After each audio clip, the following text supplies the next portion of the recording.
She was 18 years old when the rumours started, whispers in corridors, servants exchanging glances, courtiers falling silent when she walked past. Her uncle, the man who'd declared her a bastard, the man who'd probably murdered her little brothers, was planning to marry her. His own niece. And here's the part that still haunts historians. Elizabeth of York might have actually wanted it. This is the love story that ended the Wars of the Roses, but it didn't start with Henry Tudor. It started with something so dark, so twisted, that even in the brutal 15th century, people were horrified. Before we go further, hey guys, welcome. Tonight we're diving into something that looks like a fairy tale, but feels like a nightmare. So take a moment, like the video if you're into this kind of history, subscribe if you want more, and let me know in the comments, where are you listening from tonight, and what time is it where you are? I love seeing who's here, whether you're winding down or just waking up. Now get comfortable, dim the lights, maybe light a candle, because this story, it's going to take us to some dark places. Let's begin where it gets interesting, with an uncle who wanted to marry his niece to save his throne. December 1484. Elizabeth of York is 18 years old, living at her uncle's court, wearing gowns he paid for, and everyone is talking about the dress. It's Christmas. The court is celebrating at Westminster Palace. Music, dancing, feasting, and Elizabeth appears wearing a gown that matches Queen Anne's. Richard III's wife, exactly the same fabric, the same cut, the same colour. People notice, because in the 15th century, you don't accidentally match the Queen. Clothing is a language, and this was a statement. But here's what makes it sinister. Queen Anne was dying. Everyone knew it. She was wasting away from what was probably tuberculosis, coughing blood into silk handkerchiefs, growing thinner by the day. And Richard, paranoid, desperate, airless, was already planning his next move. He needed an heir. His only legitimate son had died the year before. His wife was dying, and sitting right there in his court, wearing a dress that screamed, "I'm the next queen," was his niece, the daughter of Edward IV, the girl who had a better claim to the throne than he did. The rumours exploded. Richard III was going to marry Elizabeth of York. Now let's be clear about what this meant. This wasn't just politically awkward. This was incest. The Catholic Church, the only authority that mattered, forbade marriages between uncles and nieces. You needed a papal dispensation, and even then, it was scandalous. The kind of thing that made bishops clutch their rosaries and whisper about divine punishment. But here's where it gets complicated. Some historians think Elizabeth wanted it. Stay with me. Elizabeth had spent the last year and a half watching her world collapse. Her father dead. Her brothers disappeared, probably murdered. Her family declared bastards. Her mother living in sanctuary, powerless. Every shred of identity, of security, of future, gone. And Elizabeth? She had nothing. No title, no legitimacy, no prospects. She was damaged goods. A bastard daughter of a dead king. Who would marry her now? Some minor nobleman who needed the connection? A merchant's son? Would she end up in a convent, praying away the rest of her life in some cold stone cell? Unless she married Richard. Because if she became queen, even as Richard's wife, even through a marriage that would make people cross themselves, she'd have power again. She'd be royal again. She'd matter. One source, the Croyland Chronicle, written by someone actually at court, says that Elizabeth was vain and ambitious, that she was circulating among nobles, gauging support for the marriage, that she wanted the crown more than she cared about the optics, more than she cared about what her dead brothers might think, more than she cared about anything except survival. But here's what we don't know. Was this Elizabeth's choice, or was she just doing what she had to do to survive? Because let's talk about what her options actually were. Really think about this for a moment. Option 1. Marry Richard. Become queen. Live with the man who probably killed your brothers. Sleep beside him every night. Bear his children. Smile when he touches you.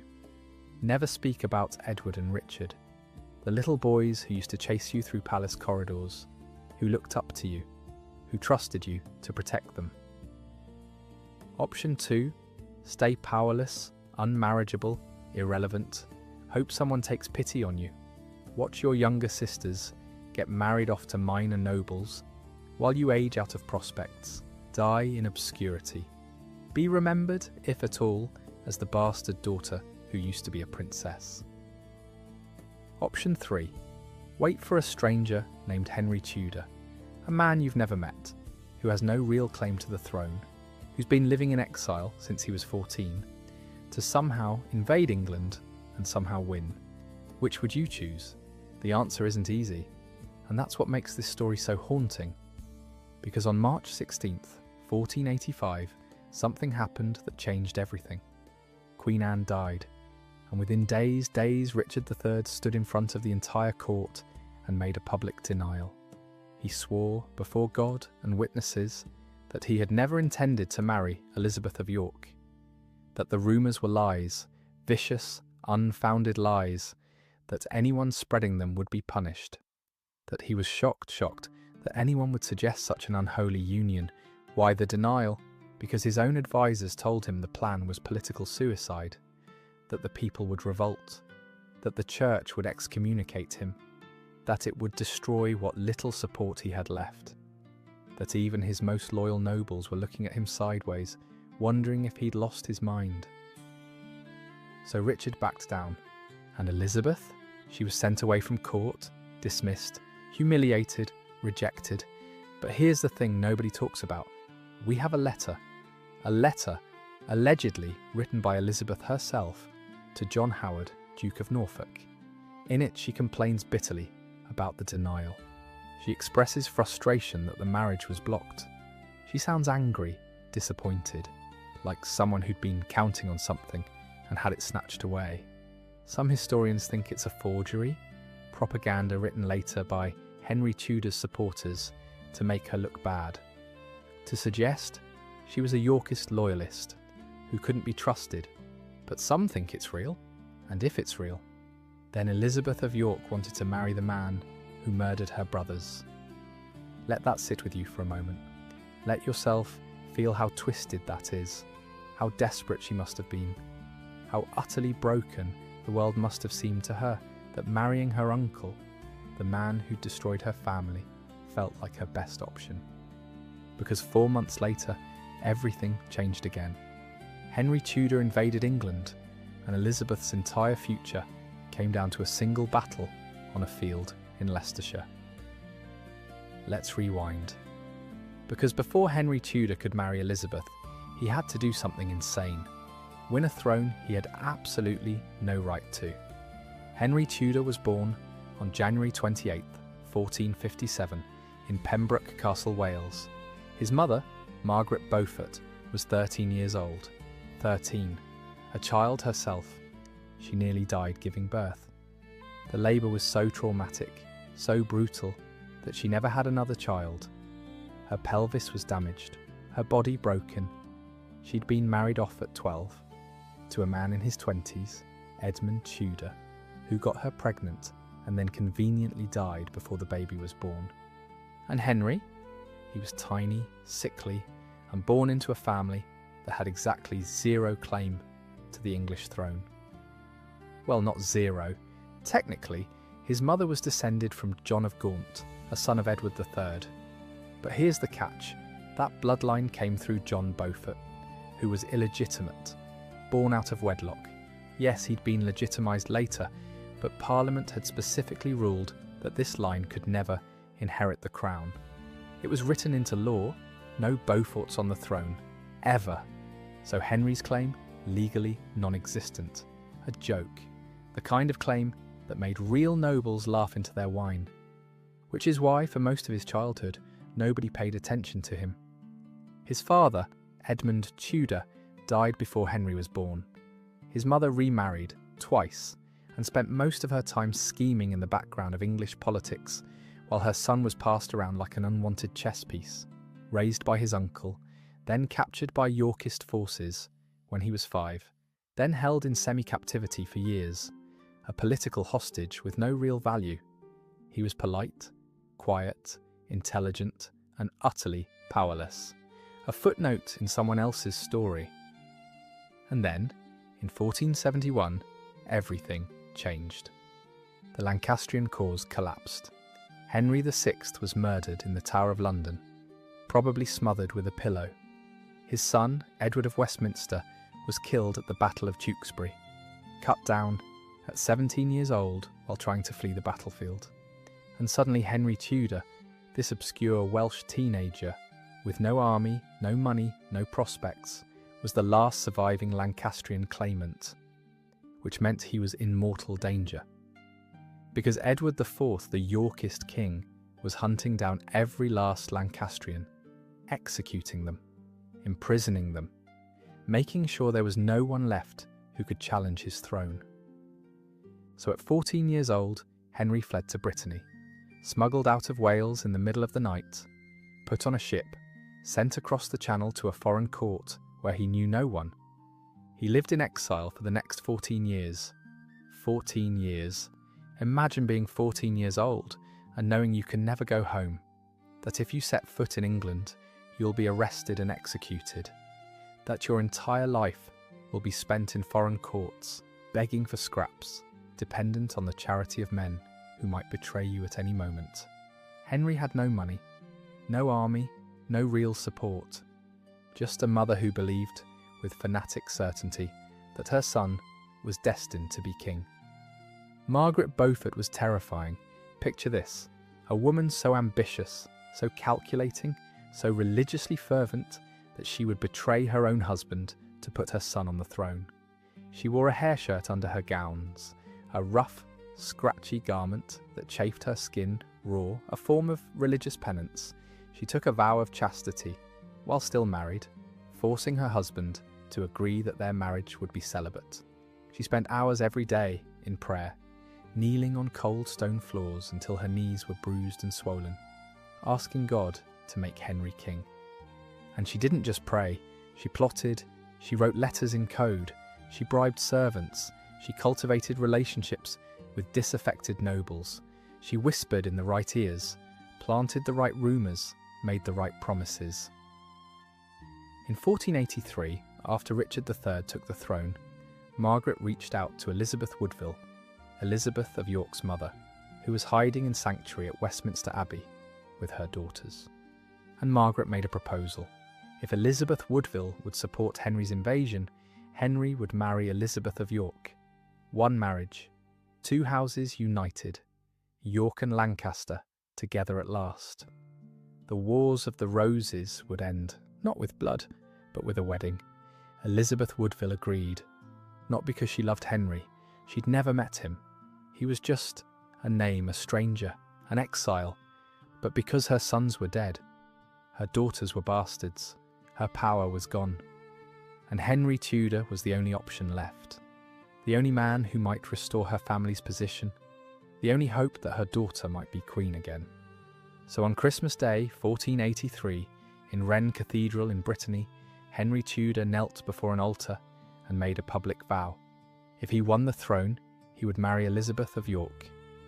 The people in the room, exiled Lancastrians, mercenaries, dreamers, desperate men with nothing to lose, cheered, but nobody actually believed it would happen. Because for Henry to marry Elizabeth, he'd have to do the impossible. He'd have to invade England, defeat Richard III, an experienced warrior king, survive the battle, take the crown. And Henry had never even fought in a war before. He'd spent his entire life reading, praying, waiting. He had no military experience, no reputation for courage. He was a scholar, not a soldier. This should have been a suicide mission. But Henry had one advantage. He had nothing to lose. Before we get to Bosworth, before we get to the battle that decided everything, we need to talk about the thing nobody wants to talk about. The princes in the Tower. Because if you're wondering whether Elizabeth of York ever forgave Henry for what came next, you need to understand what happened to her brothers. You need to understand the specific horror of loving someone and not knowing if they're alive or dead, of hoping against hope and then realizing, slowly, that hope is just another form of torture. Edward V was 12 years old when his father died. Richard, Duke of York, was 9. They were children, sweet, spoiled, royal children who'd been raised in luxury and probably had no idea how much danger they were in. Elizabeth had helped raise them. She was 17 years older than Richard, 9 years older than Edward. She'd probably changed their swaddling clothes when they were babies, taught them songs, held their hands when they learned to walk, told them stories before bed. They adored her. When Edward IV died in April 1483, young Edward was supposed to become king immediately. He was brought to London from Ludlow Castle, where he'd been living with his tutor. He was installed in the Tower, which at the time was a royal residence, not just a prison. It was traditional for monarchs to stay there before their coronation. Preparations began. Robes were ordered. A crown was sized. The date was set, June 22nd, 1483. But Edward's uncle, Richard of Gloucester, had other plans. Richard declared that Edward IV's marriage to Elizabeth Woodville had been invalid, that Edward had been pre-contracted to another woman, Lady Eleanor Butler, before marrying Elizabeth, that the pre-contract made the marriage null and void, that all their children, including the young king, were bastards. It was legal nonsense. Lady Eleanor Butler had been dead for 20 years. There was no proof of any pre-contract. It was a lie so transparent that even people at the time knew it was garbage. But it worked. Parliament accepted it. The coronation was cancelled. Edward V was deposed before he was ever crowned, and Richard III took the throne. The two boys, Edward and Richard, remained in the Tower. At first, people saw them. They played in the gardens, shooting arrows at targets, running around, being children. Venetian and French ambassadors reported seeing them. They seemed healthy, if confused. And then sometime in the summer of 1483, they disappeared. No announcement, no explanation, no funeral. They were just gone. Rumours spread immediately, whispered in taverns, written in coded letters, murmured in churches after Mass. Richard III had murdered his nephews. And here's the thing, he probably did.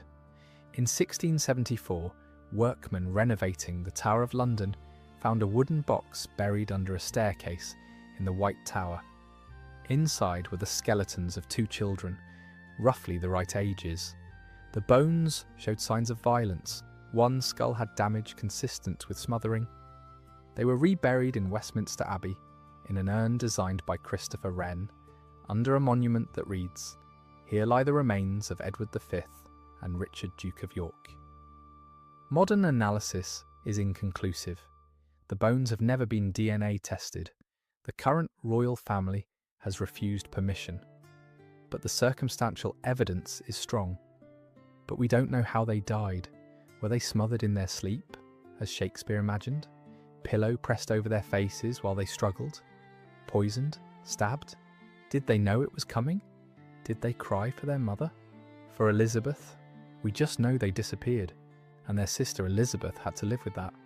Imagine being 17 years old and knowing your little brothers, children you loved, played with, protected, were murdered, and not being able to say anything, not being able to grieve publicly, because to grieve would be to accuse the king, your uncle, the man whose court you now lived in, the man who might marry you.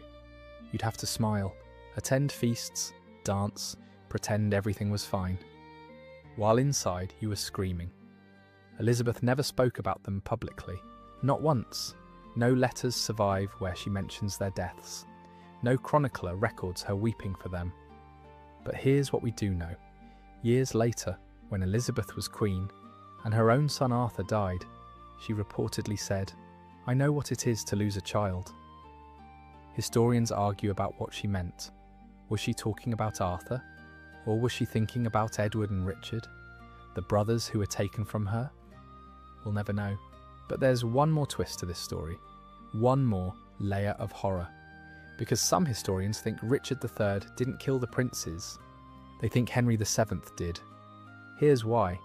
If the princes were still alive when Henry invaded, they had a better claim to the throne than he did. Edward V was the rightful king. His illegitimacy was based on Richard's lie, and Henry could have easily reversed it, which meant Henry had a motive to kill them. And here's the damning part. After Henry won the throne, he never produced the boys. Never explained what happened to them. Never even mentioned them. Never used their deaths as propaganda against Richard. Why, if Richard had killed them, wouldn't Henry have paraded that fact? Look at the monster I defeated. He murdered innocent children. God has punished him through my sword. But Henry said nothing, which makes some historians wonder, did Henry find the boys alive in the Tower after Bosworth? And did he quietly have them killed to eliminate rivals to his throne? We don't know. But here's what makes it even darker. Elizabeth of York married Henry, knowing he might have murdered her brothers. And she never said a word. Because what choice did she have? August 22nd, 1485, Bosworth Field, Leicestershire. It's early morning. The ground is wet from rain the night before. Two armies face each other across a marshy field dotted with scrub bushes and boggy patches that could swallow a horse. On one side, King Richard III, experienced, battle-hardened, wearing the crown of England on his helmet so everyone knows who he is. He has the larger army, maybe 8,000 men. He has the high ground. He has the legitimacy of being the anointed king, crowned and consecrated. On the other side, Henry Tudor, age 28, has never fought in a battle before, has never even trained properly as a knight, leading an army of maybe 5,000 men, half of them French mercenaries who barely speak English, the other half Welsh farmers who signed up because they liked the idea of a Welsh king. This should not be a fair fight, and it isn't, but not for the reasons you'd think, because standing off to the side, watching, waiting, refusing to commit, are two massive wild cards, Lord Thomas Stanley and his brother William Stanley. Lord Stanley is married to Margaret Beaufort, Henry's mother, but he's also been playing both sides, telling Richard he's loyal while secretly funding Henry's invasion. Sending supplies, passing information, hedging his bets. Richard knows this, which is why, the night before the battle, Richard took Stanley's son, Lord Strange, hostage. The message was clear: if Stanley betrays me, his son dies. I'll execute him right here on the battlefield, where everyone can watch. So Stanley sits and waits, watching to see which way the battle will go before committing his forces. It's the most cynical kind of politics. Let other men die while you wait to see who wins. The battle begins at dawn. Richard's forces charge down the hill. Henry's forces hold their ground. Men are screaming, hacking at each other with swords and axes, slipping in mud and blood. Horses are screaming, thrashing as they're hamstrung or disemboweled. The noise is deafening, metal on metal, men cursing and praying, the wet thud of weapons hitting flesh. It's chaos, no grand strategy, no clever tactics, just men killing each other in the mud. And then Richard sees something. Henry Tudor, surrounded by only a small bodyguard, exposed on the flank, separated from the main fighting, vulnerable. If Richard can kill Henry, personally, dramatically, in front of everyone, the battle is over. The rebellion dies. The Tudors are finished. England is his. So Richard does something insane. He charges. Picture this: the King of England, wearing his crown, on horseback, thundering across a battlefield directly at a nobody from Wales. He's screaming. His sword is raised. His armour is glinting in the morning sun. It's brave. It's reckless. It's the most kingly thing Richard III ever does. He cuts through Henry's bodyguards like they're made of paper. He kills Henry's standard-bearer, William Brandon, with a single blow. The Tudor banner falls into the mud. He's close, really close, close enough that Henry's remaining bodyguards are panicking, forming a desperate circle around him. Close enough that, for a moment, it looks like Richard might actually win. might actually kill Henry with his own hands and end this whole thing. And then Lord Stanley makes his choice. He throws his forces behind Henry. 3,000 fresh troops slam into Richard's flank. Richard is surrounded, overwhelmed. His horse is killed under him. He's on foot now, still swinging his sword, still fighting, refusing to surrender. Someone offers him a horse, a chance to escape. Richard refuses. "I will not flee," he reportedly says. "I will die King of England." And he does. They cut him down in the mud and blood and screaming. His skull is split open by a poleaxe. His spine is pierced by a sword. His body is hacked at even after he's dead. 9 wounds in total, delivered in a frenzy of violence. They find his body later, naked, stripped of armour and clothing, slung over a horse like a slaughtered animal. His crown, the actual crown of England, is found in a thorn bush, where it had been knocked off his head during the fighting. Lord Stanley picks it up, wipes the blood off, and places it on Henry Tudor's head, right there on the battlefield. And Henry Tudor, the exile, the nobody, the boy with no claim, is now King Henry VII. But here's the first thing he does, and it's telling. He doesn't rush to claim the throne through his marriage to Elizabeth. He claims it by right of conquest, by force, by the sword, by the fact that he won and Richard died. Because if he says he's king because he married Elizabeth, it means she's the one with the real claim. It means he's king consort, not king regnant. It means his entire legitimacy depends on a woman. And Henry can't have that. So Elizabeth waits, again, still, always waiting for men to decide her future.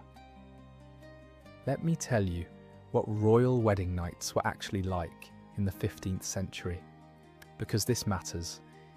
This is where the fairy tale really ends and the horror begins. After the feast, after the dancing, after the toasts and the blessings, and the endless ceremony, Elizabeth and Henry were escorted to the bridal chamber by a crowd of nobles, clergy, and attendants. This wasn't private, this wasn't romantic. This was a state function. The bed was blessed by a bishop. Holy water was sprinkled on the sheets. Prayers were said for fertility, for sons, for the continuation of the royal line. Elizabeth was undressed by her ladies-in-waiting, not in private, in front of everyone. Her gown was unlaced, her jewellery removed, her hair unpinned and brushed out. She was given a thin linen nightgown and helped into the bed. Then Henry was undressed by his attendants, also in front of everyone. They were both laid in the bed together, side by side, while the crowd watched. More prayers, more blessings. And then, and this is the part that makes modern people deeply uncomfortable, the curtains around the bed were drawn and everyone left. Except they didn't really leave. They waited outside, in the corridor, listening, because the marriage had to be consummated. Tonight, immediately. And there had to be proof. In the morning the sheets would be inspected for blood, for evidence that Elizabeth had been a virgin and that the marriage had been completed. If there was no blood, there would be whispers, doubts, questions about the legitimacy of any future children. So on their wedding night, January 18th, 1486, Elizabeth of York and Henry Tudor, 2 people who'd never had a private conversation, who'd been betrothed by other people, who barely knew each other, were expected to perform. With people waiting outside the door, what did they say to each other? We don't know. But imagine it. You're Elizabeth. You're 19 years old. You've just married a stranger, a man you've met maybe twice, always in public, always surrounded by others. You're lying in bed next to him in the dark. You can hear your own heartbeat. You can hear him breathing. And you know what's expected. You know that if you don't bleed, people will call you a whore, will say you weren't a virgin, will question your children's legitimacy. And you know that this man, this stranger, might have murdered your brothers. How do you do it? How do you let him touch you? The answer is, you do it because you have no choice. Because refusal isn't an option. Because your value as a woman, as a queen, as a human being, depends entirely on your ability to produce heirs. So you close your eyes, you think about something else, you survive, and in the morning when the sheets are inspected and found satisfactory, everyone celebrates. The marriage is consummated, the union is complete. York and Lancaster are joined. And Elizabeth, she's done her duty for the first time of many, many times. Let's talk about Margaret Beaufort, because if you think your mother-in-law's controlling, you have no idea. Margaret Beaufort was, by all accounts, brilliant, pious, and absolutely terrifying. She'd spent her entire life scheming to put Henry on the throne. And now that he was king, she wasn't about to let some Yorkist princess ruin it, even though that Yorkist princess was literally the reason people accepted Henry as king. Margaret controlled everything, and I mean everything. She chose Elizabeth's ladies-in-waiting, every single one. Women who were loyal to Margaret first to Elizabeth second. Women who reported back to Margaret about everything Elizabeth said, everything she did, everyone she spoke to. She monitored Elizabeth's correspondence. Every letter Elizabeth wrote had to pass through Margaret's hands first.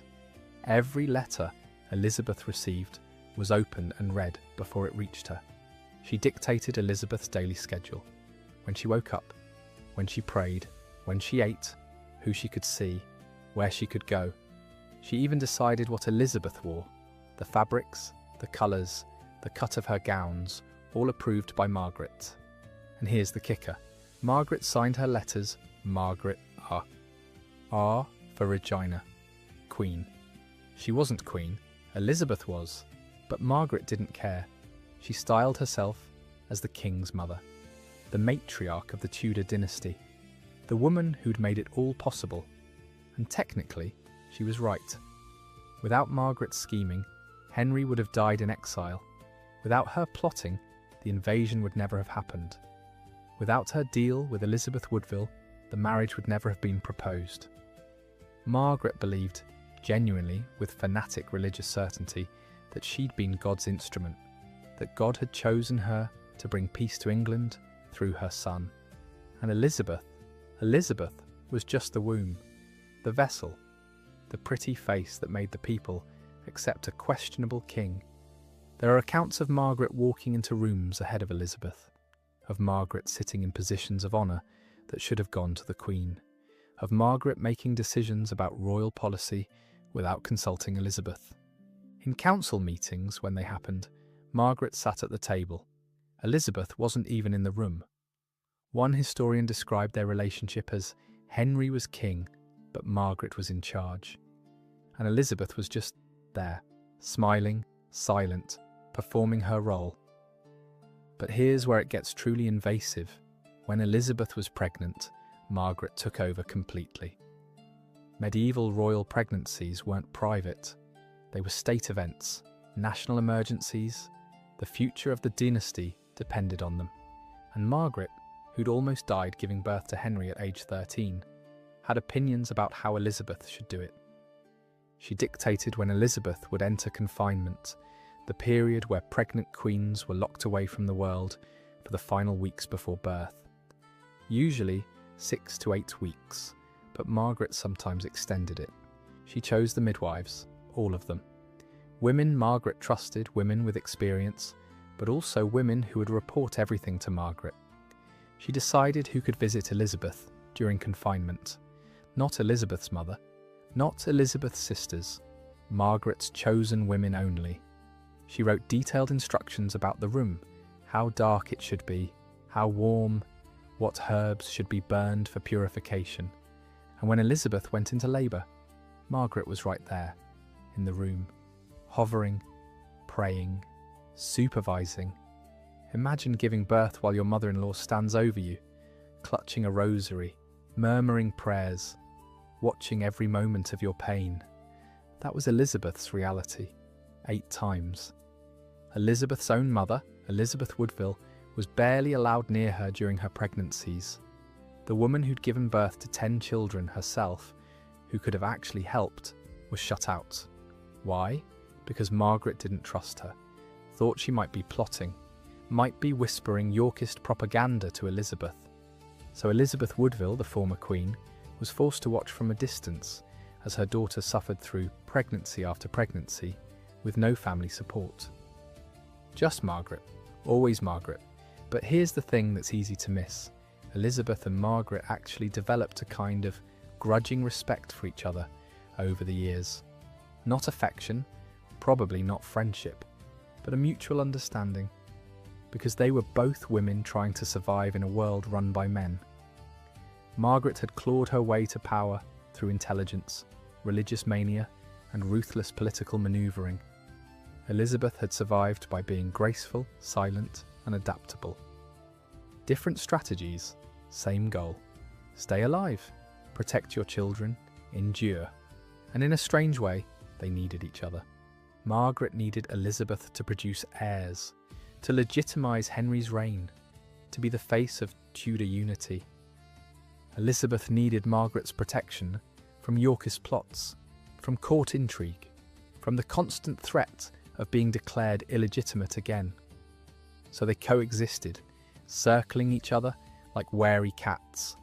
But whenever Elizabeth's name appears in official documents, there's a pattern. Elizabeth, by the grace of God, Queen of England, with the counsel of the King's mother, Lady Margaret. Even as Queen, she wasn't free. Even as the woman who'd united two warring houses, she was still controlled by her mother-in-law. And that tells you everything you need to know about what it meant to be a woman in the Tudor court. Here's something dark that gets glossed over in most histories. What happened to Elizabeth Woodville after her daughter married Henry Tudor?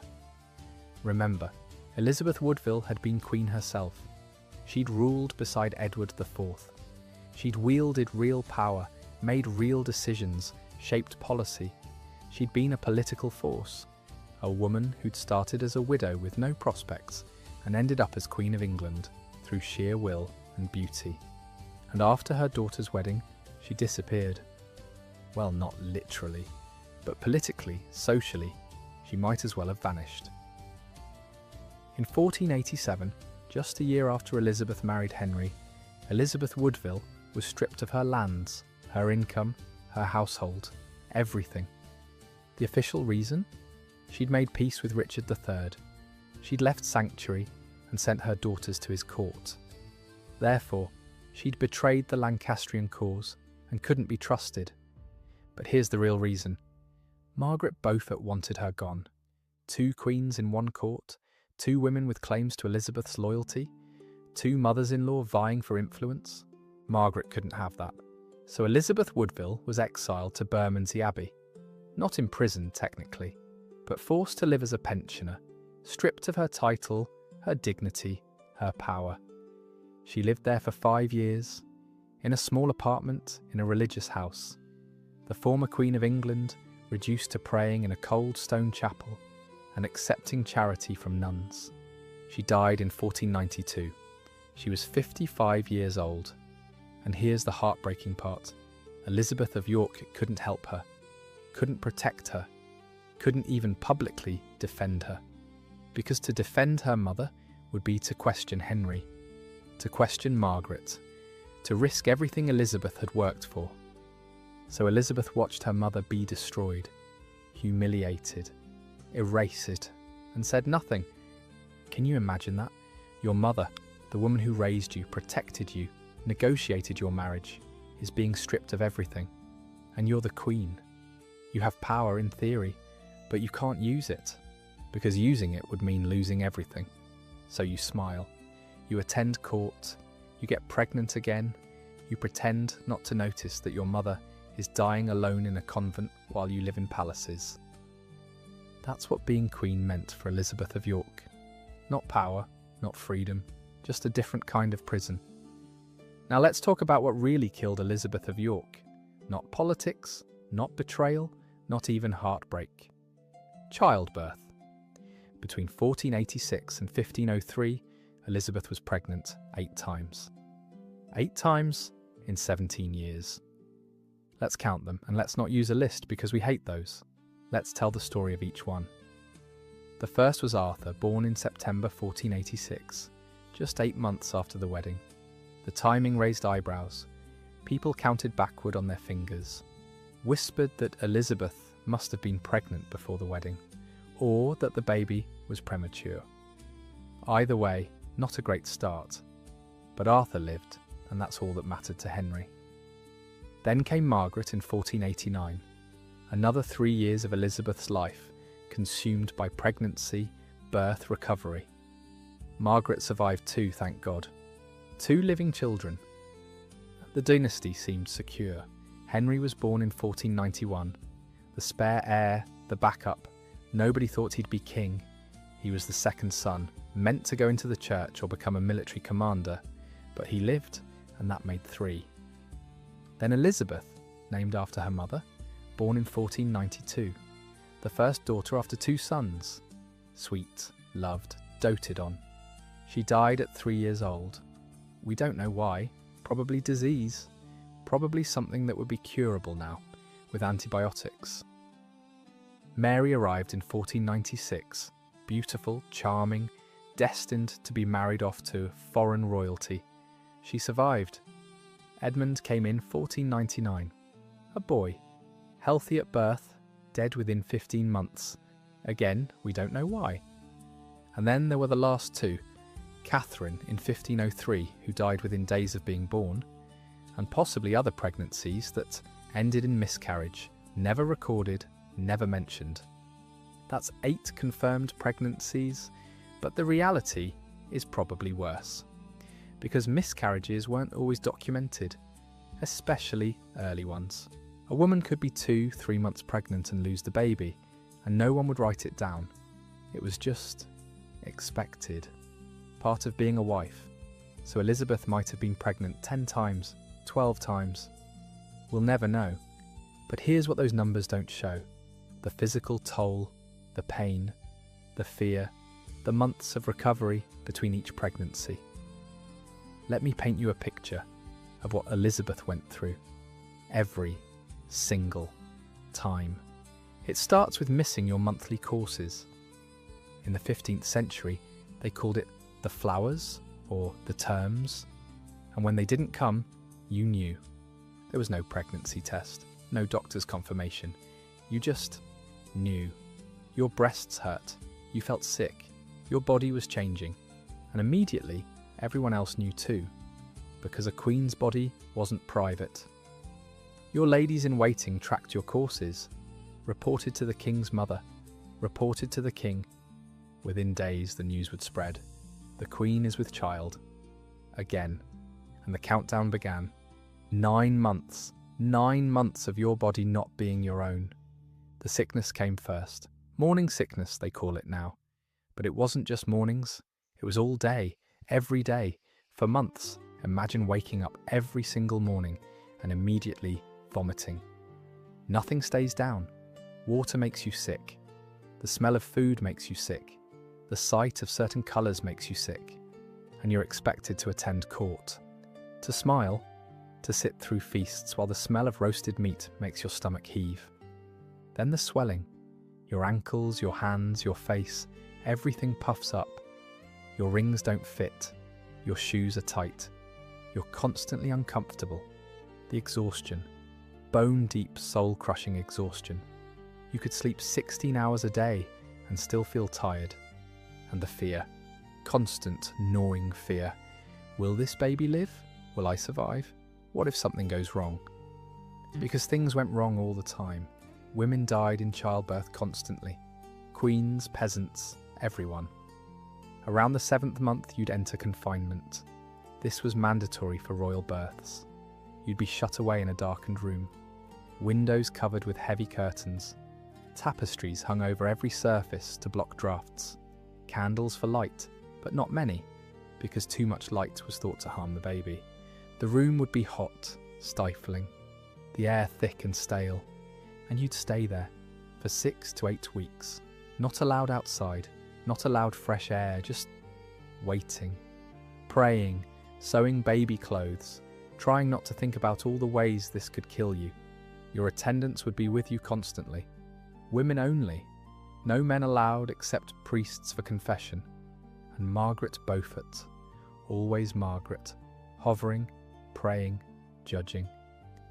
When labour started, there was no pain relief, no epidural, no gas and air, nothing. Just a midwife some hot water, and prayer. You'd labour on a birthing stool, a special chair with a hole in the seat, while the midwife and her assistants held you upright. Labour could last hours, or days. The pain was indescribable, your body ripping itself apart to expel another human being. Contractions that made you scream, made you curse, made you beg for death. And there was nothing anyone could do except wait. If the baby was in the wrong position, breech, sideways, the midwife might reach inside and try to turn it. Imagine that. A hand inside you, pushing, pulling, while you screamed. If that didn't work, they'd pull the baby out, piece by piece, literally dismember it inside you to save your life. And if you started hemorrhaging, if the bleeding wouldn't stop, they'd give you wine mixed with herbs, press on your abdomen, stuff cloth inside you to try to slow the bleeding. Mostly, they'd just pray. And if you got childbed fever, an infection from unsanitary conditions, from the midwife's unwashed hands, from bacteria entering during labour, there was nothing they could do. You'd burn with fever, sweat through the sheets, hallucinate. Your body would rot from the inside as the infection spread. And then you'd die. This happened to women all the time, constantly. It was normal. And Elizabeth knew this. She'd attended births, probably held friends' hands while they died. And still, she did it 8 times. Because that was her job, her value, her entire purpose. And each time it got harder. Each time her body was more damaged. Each time the risk was greater. By the time she was pregnant with Catherine, her 8th pregnancy, she was 36 years old, exhausted, broken. Her body had been through 7 previous pregnancies, 7 labours, years of nursing, of recovery, of her body not being her own. And this last one killed her, not immediately. She survived the birth. Catherine was born alive, but 9 days later the fever came. And Elizabeth of York, Queen of England, mother of the Tudor dynasty, died in agony, because she'd done her duty, one too many times.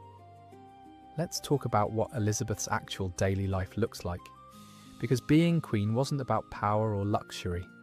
It was about performing a role, perfectly, every single day. Elizabeth woke at dawn, not because she wanted to, but because that's when queens woke. Her ladies-in-waiting would enter her chamber and dress her. She didn't dress herself, ever. Being dressed was a ritual, a ceremony. First the linen undergarments, chemise, stockings tied with garters, then the layers.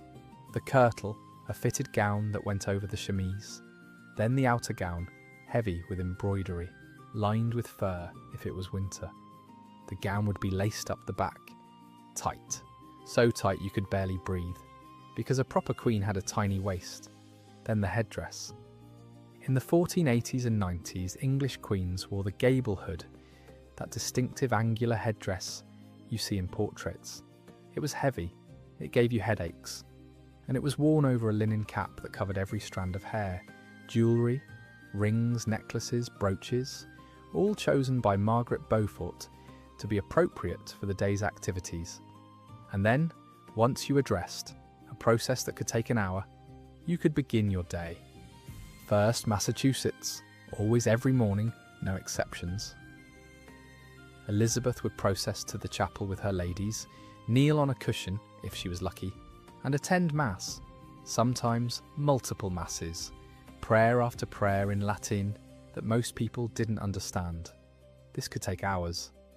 Then breakfast, but not a real breakfast like we'd recognise. Maybe some bread, some weak ale. Eating too much in the morning was seen as gluttony. After breakfast, the business of being queen. This meant receiving petitioners, people who wanted her to intercede with the king on their behalf, women whose husbands had been imprisoned, nobles who needed pardons, people begging for money, for positions, for help.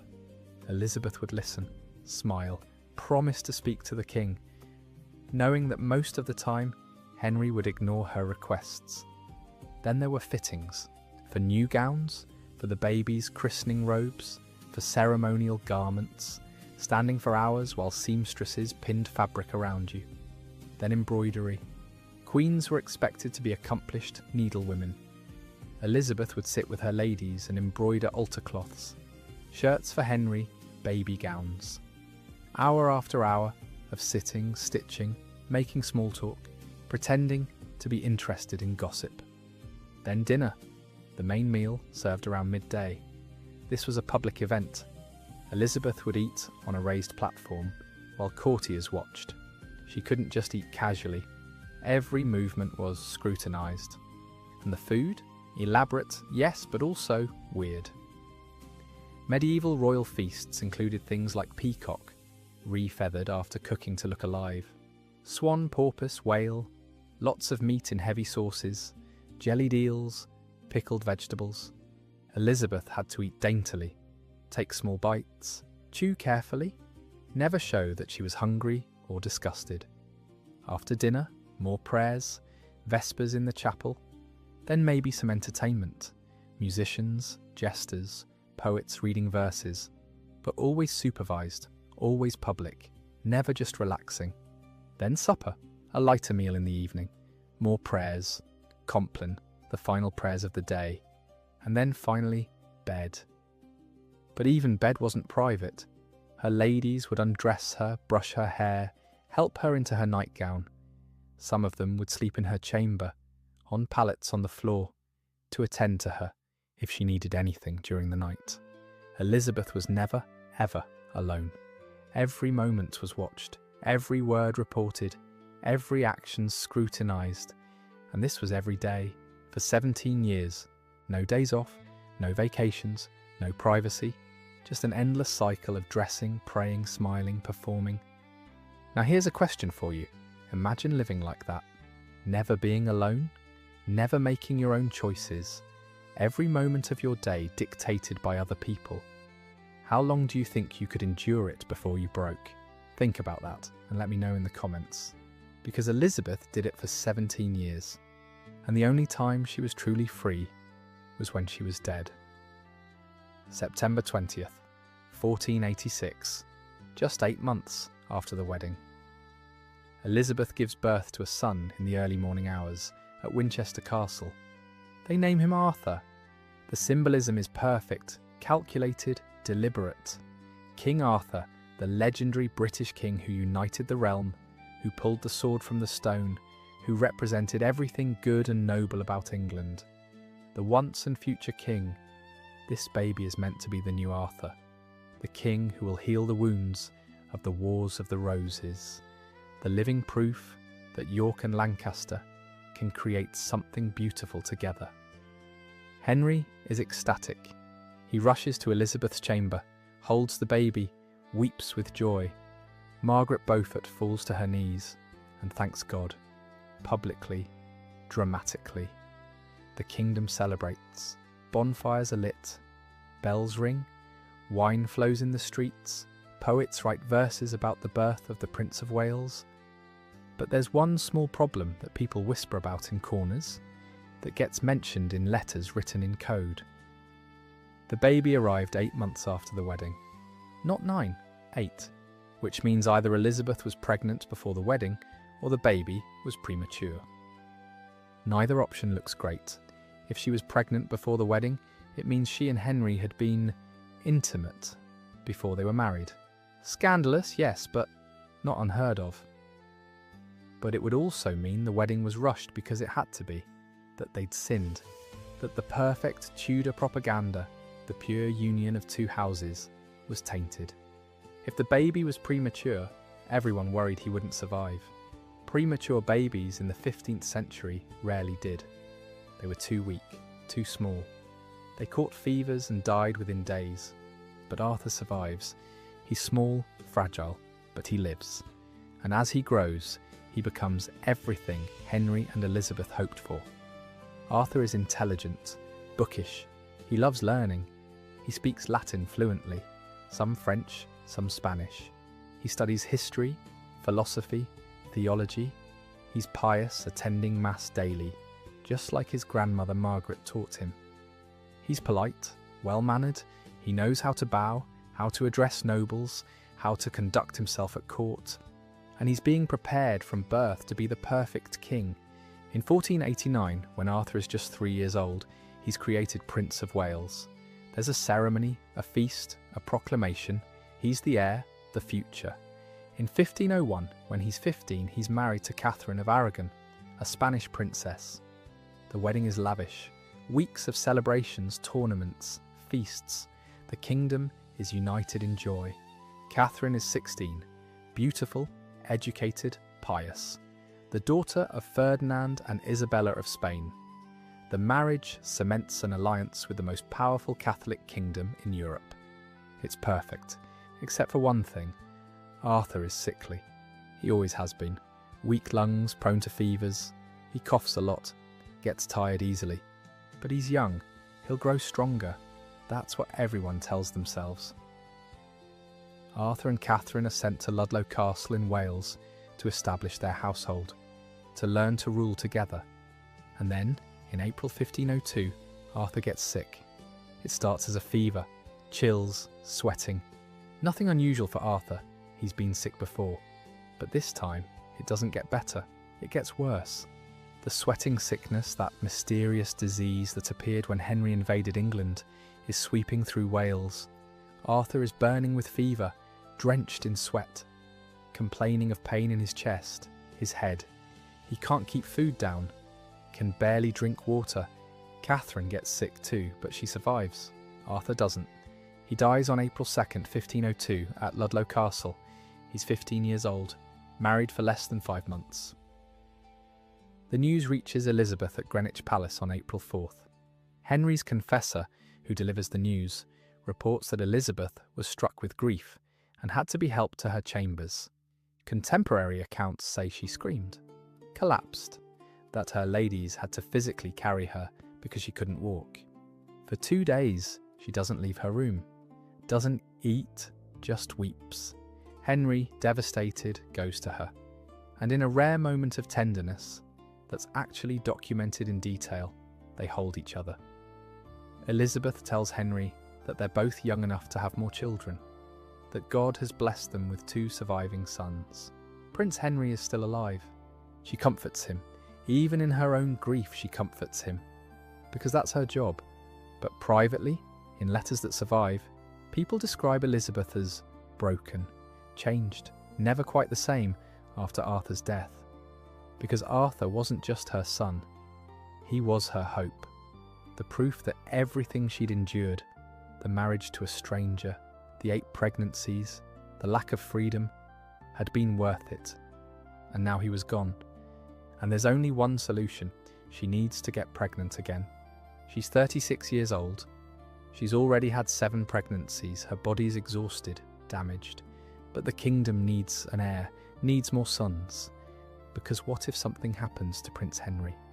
What if disease, accident, war takes him too? So Elizabeth does what she's always done. She serves. She gets pregnant one more time, and it kills her. Here's something that doesn't get talked about enough. For the first 15 years of their marriage, Henry and Elizabeth lived in constant fear of being overthrown. Not by foreign invasion, by pretenders, by young men who showed up claiming to be lost Yorkist princes, claiming the throne was stolen from them. And some of them were convincing enough that foreign powers believed them, that armies rallied behind them, that Henry had to fight actual battles to keep his crown. Let's start with Lambert Simnel. In 1487, just 2 years into Henry's reign, a boy appears in Ireland. He's about 10 years old, well-dressed, well-spoken, and he claims to be Edward, Earl of Warwick. Now the real Edward, Earl of Warwick, was alive, locked in the Tower of London. He'd been there since he was 10, imprisoned for the crime of being a potential Yorkist claimant.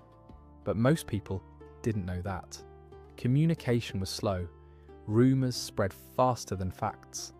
And this boy, Lambert Simnel, was coached perfectly. He knew details about the royal family. He spoke like a nobleman. He looked the part. Irish nobles believed him, or pretended to, because believing him gave them an excuse to rebel against Henry Tudor. They crowned the boy King Edward VI in Dublin, had a ceremony, a feast, everything. And then they invaded England. Henry had to gather an army, had to march north, had to fight the Battle of Stoke-Field in June 1487. It was brutal. Thousands died, but Henry won. And when they captured the boy, Henry showed both mercy and political genius. Instead of executing Lambert Simnel, which would have made him a martyr, Henry gave him a job in the royal kitchens as a spit-turner. The message was clear. This boy is so unimportant, I'm making him a servant. He's not worth executing. He's just a pawn, a tool used by real traitors. It was brilliant. It made the rebellion look foolish, but it didn't stop the next one. In 1491, a new pretender appeared, and this one was far more dangerous. His name was Perkin Warbeck, and he claimed to be Richard of Shrewsbury, Duke of York, the younger of the two princes in the Tower, Elizabeth's lost brother. And here's what made Perkin terrifying. He looked right. He was the right age, would have been 18 in 1491, which matched. He had physical features that resembled the Yorkist line. Fair hair, blue eyes, a certain elegance. He spoke French, Dutch, English. He had details about the royal family that seemed too specific to be fake. He claimed he'd been smuggled out of the Tower before his brother was murdered. That he'd been raised in hiding in Burgundy. Foreign powers believed him. Margaret of Burgundy, Edward IV's sister, Elizabeth of York's aunt, recognised him publicly as her nephew, funded him, supported his claim. James IV of Scotland believed him, gave him an army, even married him to a Scottish noblewoman. Maximilian I, the Holy Roman Emperor, acknowledged him as the rightful King of England. This wasn't just some random pretender. This was an international incident. For Elizabeth, it must have been agonising, because if Perkin really was her brother Richard, if he'd somehow survived, then everything she believed was a lie. Her brother wasn't dead, he was alive, and she'd married the man who'd usurped his throne. Her entire marriage, her children's legitimacy, Henry's claim, all of it would collapse. But if Perkin was a fraud, then her brother really was dead, murdered, gone, and she'd been clinging to hope for nothing. Either way, she lost. We don't have any records of Elizabeth's thoughts on Perkin Warbeck. No letters where she discusses him. No accounts of her reactions. But she must have thought about it, must have wondered, must have looked at descriptions of him and tried to imagine, could it be Richard? Could my baby brother be alive? Perkin invaded England multiple times between 1495 and 1497. Each time, he gathered support from disaffected Yorkists, from people who wanted Henry gone. Each time Henry had to raise armies, spend money, defend his throne. It was exhausting, expensive, terrifying. Finally, in 1497, Perkin was captured in Cornwall after a failed invasion. He was brought to London, imprisoned, interrogated. He confessed under torture, probably, that he was a fraud, that his real name was Perkin Warbeck, son of a minor official from Tournai, that he'd been coached by Yorkist exiles to play the part of the lost prince. Henry paraded him through London, made him read his confession publicly, humiliated him. But he didn't execute him, not yet. Instead, Perkin was kept at court, under guard but treated relatively well, almost like a guest. Why? Because executing him would make him a martyr, would make people wonder if Henry had killed him to hide the truth. But in 1499, Perkin tried to escape. Or maybe he was set up. Historians still argue about it. Either way, Henry had his excuse. Perkin Warbeck was executed on November 23rd, 1499, hanged at Tyburn, and in a move that reveals just how paranoid Henry had become, he also executed the real Edward, Earl of Warwick. Edward had been in the Tower since 1485, 14 years. He'd gone in as a child, never left. He'd done nothing wrong, except exist, but he was a potential Yorkist claimant, a threat, a symbol that Yorkist loyalists could rally around. So Henry killed him. Elizabeth watched all of this happen, watched her husband execute a cousin who committed no crime, watched pretenders claim to be her brothers, watched Henry grow more ruthless, more willing to kill to protect his throne. And she smiled, appeared in public, played the role of the gracious, loving queen. Because what else could she do? There's something genuinely creepy about the sweating sickness, something that feels almost supernatural. It appeared in August 1485, right after Henry Tudor landed in Wales to fight Richard III, and it had never existed before. No historical records mention it before 1485. No similar disease in England or France or anywhere. It just appeared with Henry, and it killed quickly, terrifyingly quickly. You'd be fine in the morning. By evening, you'd be dead. It started with chills, then sudden violent sweating. You'd be drenched, your clothes soaked through, sweat pouring off you. Then came the fever, burning hot, your heart racing, pain in your head, your chest, your limbs. Most people died within hours, some within 24 hours. A lucky few survived if they made it past the first day. And there was no treatment, no cure, nothing that worked. Doctors tried bleeding, purging, herbal remedies, prayer. Nothing helped.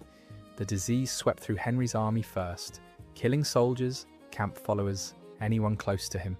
Then it hit London. Thousands died. The streets were full of bodies, entire families wiped out overnight. And people whispered, "This is God's judgment. This is punishment for accepting a usurper. This is a curse." Some said Henry had brought it from France, that it was a French disease, a foreign plague brought by a foreign king. Others said it was sent by God to punish England for the Wars of the Roses, for the bloodshed, for the broken oaths. Modern historians think it might have been a hantavirus, spread by rodents, or maybe a form of influenza, or something else entirely that's now extinct. But whatever it was, it became associated with the Tudor dynasty. It came and went in waves, 1485, then again in 1508, then 1517, then 1528, and finally 1551. Each time it killed indiscriminately, rich, poor, young, old. Nobles died in their beds, peasants died in the fields. Arthur, Elizabeth's golden boy, probably died from it in 1502. The symptoms match: sudden onset, fever, sweating, death within days. And living through those outbreaks must have been absolutely terrifying. Because you couldn't predict it, you couldn't prevent it. One day you'd be fine, and the next day you'd be dying. Elizabeth lived through at least 3 major outbreaks, watched friends die, watched servants die, watched her son die. And every time someone got sick, every fever, every cough, she had to wonder, is this it? Is this the sweating sickness? Will I be next? Will my children? That kind of constant, low-level terror changes you. It makes every day feel uncertain, every goodbye potentially final. It makes you religious, makes you pray more, go to mass more, give more to charity. Because maybe, just maybe, God will spare you. And it makes you wonder, if you're going to die anyway, what's the point of pretending to be happy? Elizabeth of York's last day alive was her birthday. February 11th, 1503. She turned 37. She was at the Tower of London, not imprisoned, but in the royal apartments, because tradition dictated that royal women gave birth at the Tower. It was where kings were crowned, where regalia was kept. Birth there was symbolic, important. This was her 8th pregnancy. 8th, and she must have been terrified, because Arthur's death was still fresh. Just 10 months earlier, the grief still raw. And she was 37, which in medieval terms was old for childbearing. Most women were done having babies by their early 30s. Bodies wore out, risks increased, but the kingdom needed more heirs, needed insurance. Prince Henry was only 11. What if he died too? So Elizabeth, exhausted, heartbroken, was pregnant again. Labour started on her birthday, early in the morning, before dawn. Her ladies helped her to the birthing chamber. That dark, hot, stifling room prepared weeks earlier. Tapestries on the walls, candles lit, holy relics placed around the room for protection. Margaret Beaufort was there, of course, praying, supervising, making sure everything was done correctly. The midwives prepared their tools, hot water, linen cloths, prayers. We don't know how long Elizabeth laboured, hours certainly, maybe a full day, but eventually the baby came. A girl, Catherine, tiny but breathing, crying, alive. Elizabeth must have felt relief. It's over. I survived. Again. The baby was cleaned, wrapped, presented to Margaret, who no doubt said prayers of thanksgiving while secretly being disappointed it wasn't another boy. And Elizabeth was cleaned, helped into bed, given wine and herbs to help her recover. For a few days everything seemed fine. The baby was nursing. Elizabeth was weak but recovering. And then the fever started. Medieval doctors called it childbed fever. We call it puerperal sepsis, a bacterial infection that enters through the birth canal, spreads through the uterus, into the bloodstream. It was common, one of the leading causes of death for women in childbirth. And there was no treatment. Elizabeth started burning with fever. She was drenched in sweat, shaking with chills. The pain was excruciating, her abdomen cramping, infected tissue rotting inside her. The doctors tried everything they knew: bloodletting, herbal poultices, prayers, relics. Nothing worked. For 9 days she lingered, drifting in and out of consciousness, delirious with fever, in pain. Henry came to see her. Accounts say he wept at her bedside, held her hand, begged her not to leave him. But there was nothing anyone could do. On February 11th, 1503, her 37th birthday, 9 days after giving birth, Elizabeth of York died. Her last moments aren't recorded. We don't know if she was conscious, if she said anything, if she thought about her children, her dead brothers, her mother, her life. We just know she died. And her baby Catherine followed her a few days later. Henry VII didn't handle Elizabeth's death well. According to contemporary accounts, when she died, he locked himself in his chambers at Richmond Palace and refused to see anyone. Servants reported hearing him sobbing through the doors, deep, wrenching sobs that went on for hours. He stopped eating, stopped conducting business, stopped functioning. His counsellors were worried. The king was having a breakdown. This was the man who'd spent his entire life calculating, scheming, surviving, who'd lived in exile for 14 years, who'd invaded England with a handful of mercenaries and somehow won, who'd survived rebellions, pretenders, plots, and his wife's death broke him. For weeks, he barely left his rooms.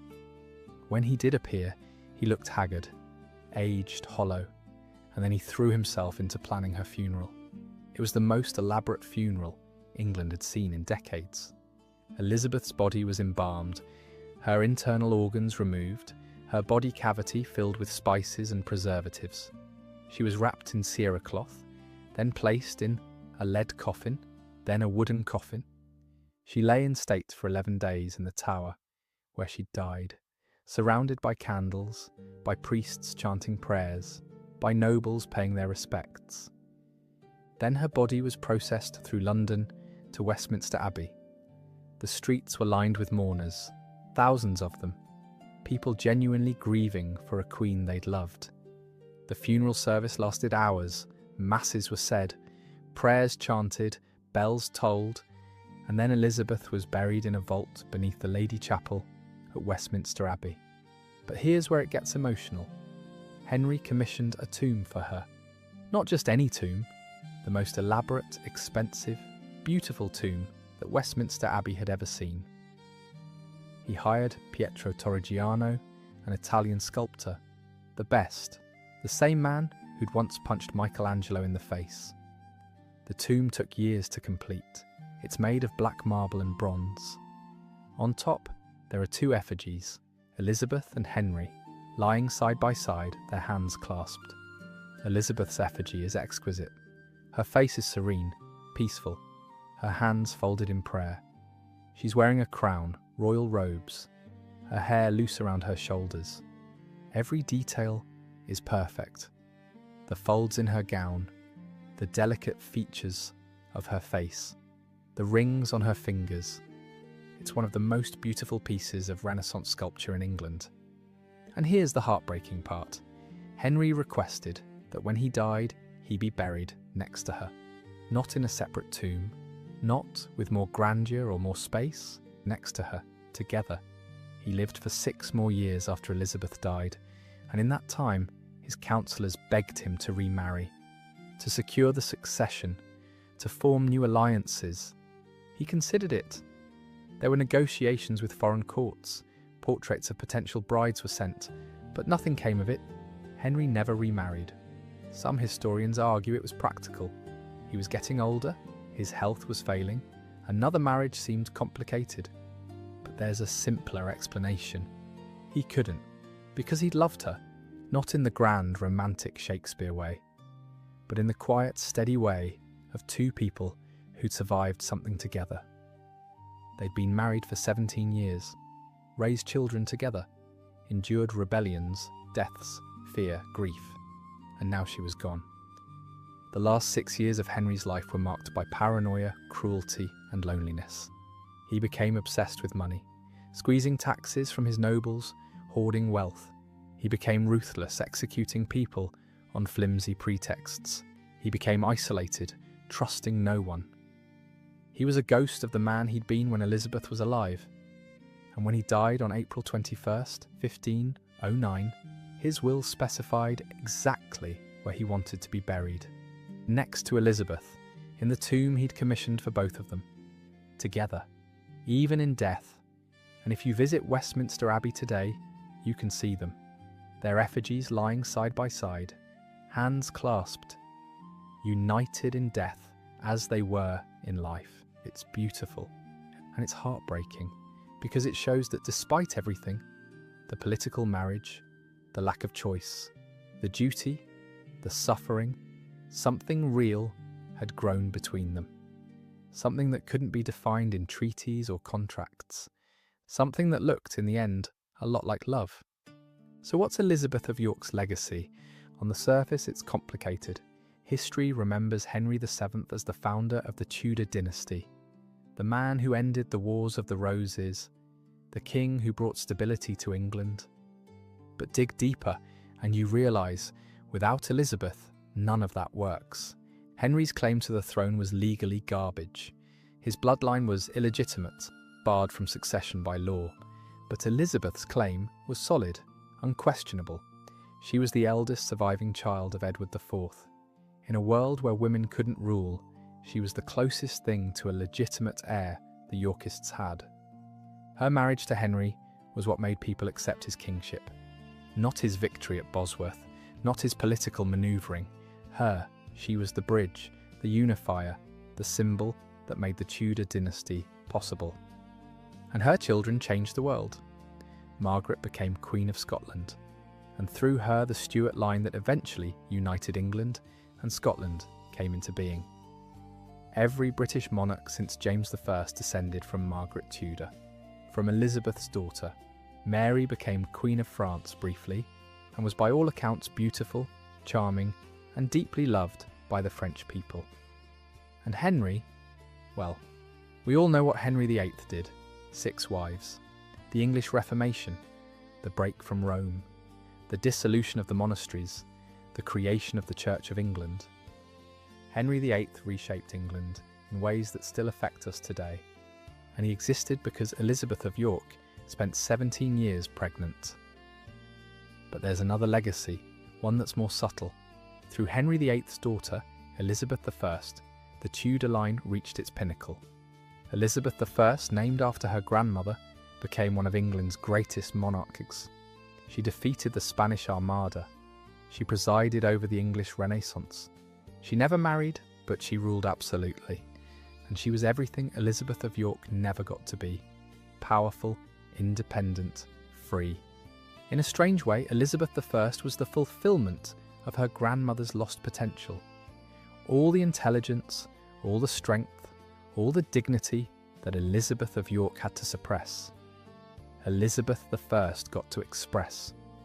So when you think about the Tudor dynasty, Remember this, it wasn't built by Henry VII's conquest.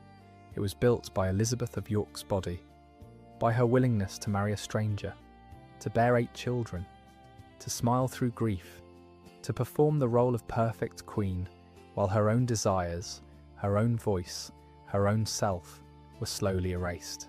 She didn't wield a sword, she didn't lead armies, she didn't make policy, but she changed England anyway, by existing, by enduring, by giving birth to the future. So was it love? That's the question everyone wants answered, the question that haunts this entire story. Henry and Elizabeth's marriage. Was it love? And the honest answer is, we don't know, we'll never know. We can't read their thoughts, can't hear their private conversations, can't know what they said to each other in the dark, but we can look at the evidence. Henry grieved her, deeply, publicly, in ways that surprised people who thought he was cold, calculating, emotionless. He called her my dearest consort. He wrote affectionate letters. He commissioned love poems. When she was pregnant, he worried obsessively. When she was ill, he stayed by her side. And when she died, he fell apart. He never remarried. He requested to be buried next to her. That's not nothing. And Elizabeth, the evidence is thinner, because women's voices from this period are mostly silent. But she performed her role perfectly. She softened Henry's harshest edges. She interceded for prisoners. She mediated disputes.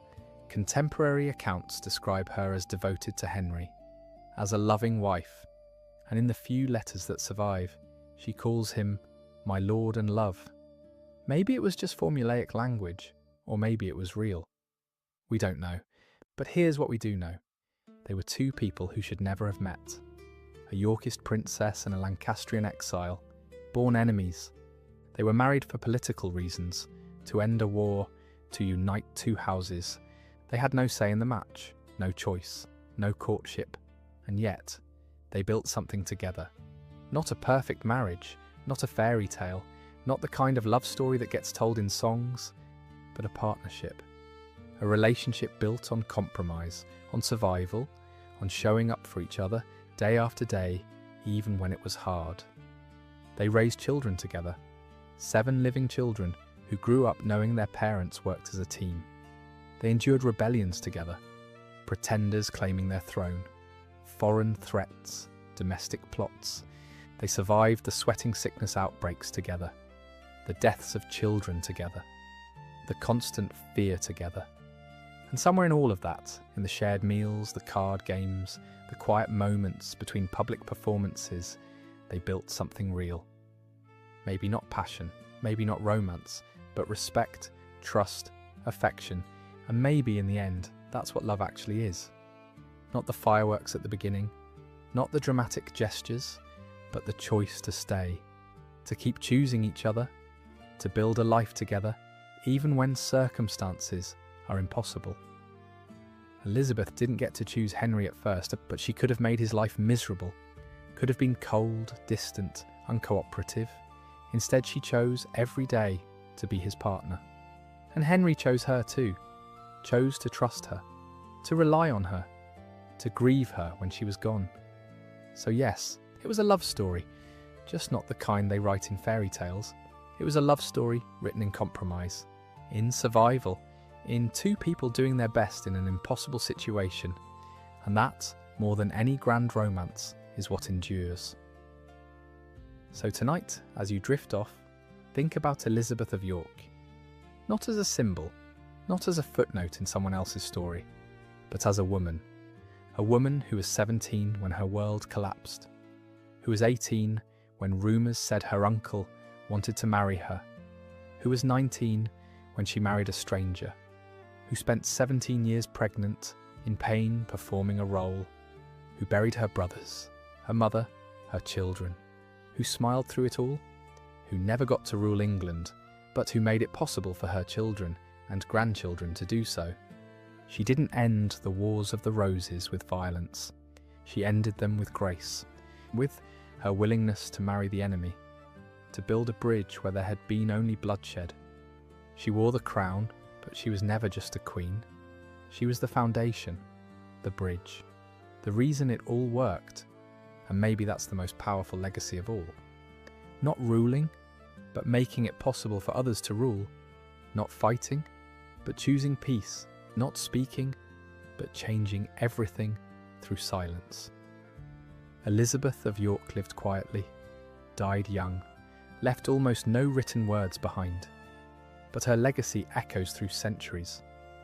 Every time you hear about the Tudor dynasty, remember, it started with her.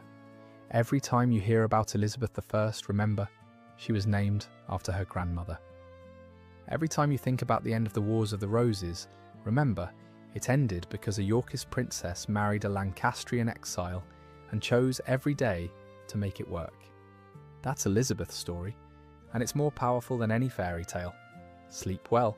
Thank you for listening, and remember, like, subscribe, and let me know where you're from in the comments. Sweet dreams.